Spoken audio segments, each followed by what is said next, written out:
ہر طرح کی تعریف اللہ رب العالمین کے لیے ہے، جس نے آسمانوں کو اور زمین کو پیدا کیا، تاریکیوں اور نور کو بنایا، پھر بھی کافر لوگ غیر اللہ کو اپنے رب کے برابر قرار دیتے ہیں۔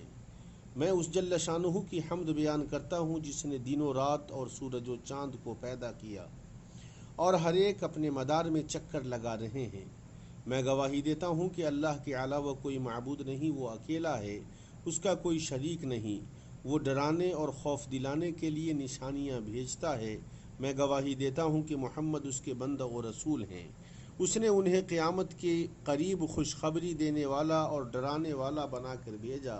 اللہ تعالیٰ کا درود و سلام اور برکتیں نازل ہوں ان پر، ان کی آل و اولاد اور صحابہ کرام پر اور ان کے پیروکار پر، اور بہت زیادہ سلامتی نازل ہو۔ اما بعد، وہ ذات پاک ہے جس نے کواکب و نجوم کو اپنی قدرت سے چلایا، اپنی حکمت سے آسمان و زمین کے نظام کو پختہ بنایا۔ وہ قوی و غالب ہے جس نے محکم تنزیل میں فرمایا، اور رات اور دن اور سورج اور چاند اس کی نشانیوں میں سے ہیں۔ نہ سورج کو سجدہ کیا کرو اور نہ ہی چاند کو، اور سجدہ صرف اللہ کے لیے کیا کرو جس نے ان سب کو پیدا فرمایا ہے، اگر تم اسی کی بندگی کرتے ہو۔ اللہ تعالیٰ یہاں اپنی عظیم قدرت پر متنبہ کرتے ہوئے ذکر کر رہا ہے کہ اس کا کوئی ہم مثل نہیں۔ وہ جو چاہتا ہے اس کے کرنے پر قادر ہے۔ مخلوق پر اس کی حجتوں اور اس کی وحدانیت اور عظیم سلطان پر اس کی دلالت میں سے یہ ہے کہ اس نے رات کو تاریکی کے ساتھ اور دن کو روشنی کے ساتھ پیدا فرمایا، اور وہ دونوں یکے بعد دیگرے لگاتار آتے جاتے رہتے ہیں، تھکتے نہیں۔ اس نے سورج اور اس کی روشنی اور چمک کو پیدا فرمایا، چاند اور اس کی روشنی کو پیدا کیا، فلک میں اس کے منازل اور آسمان میں اس کی گردش کے الٹ پھیر کا مقررہ اندازہ لگایا، تاکہ چاند و سورج کی گردش سے رات و دن، مہینہ اور سالوں کا اندازہ لگایا جا سکے، اور اس کے ذریعے عبادت و معاملات کے اوقات کے آنے کا پتہ چلتا رہے۔ اللہ کے بندو، اس آیت کے سیاق کا مقصود یہ بتاتا ہے کہ سورج و چاند اور رات و دن اللہ سبحانہ و تعالیٰ کی نشانیوں میں سے ہیں، رب کی عظمت پر دلالت کرنے والے ہیں۔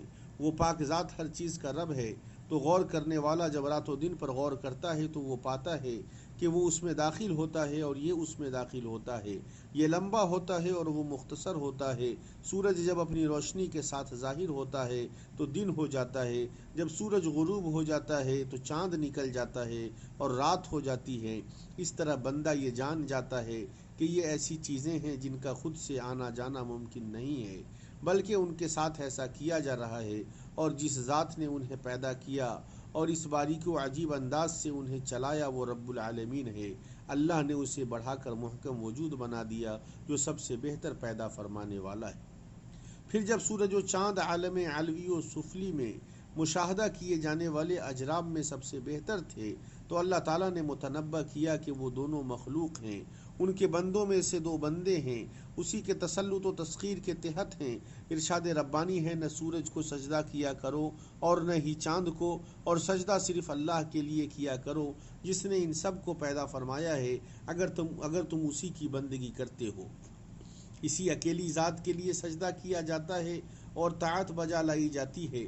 اس کی طاعت میں سے یہ ہے کہ اخلاص کے ساتھ اس کی عبادت کرو۔ اس کی طاعت و عبادت میں اس کے علاوہ کو کچھ بھی شریک نہ کرو، اس لیے کہ عبادت اس کے علاوہ کے لیے درست نہیں اور اس کے علاوہ کسی چیز کے لیے نہیں کی جانی چاہیے۔ یقیناً سورج و چاند اگر فلک میں چل رہے ہیں تو وہ اللہ کے چلانے کی وجہ سے چل رہے ہیں۔ وہ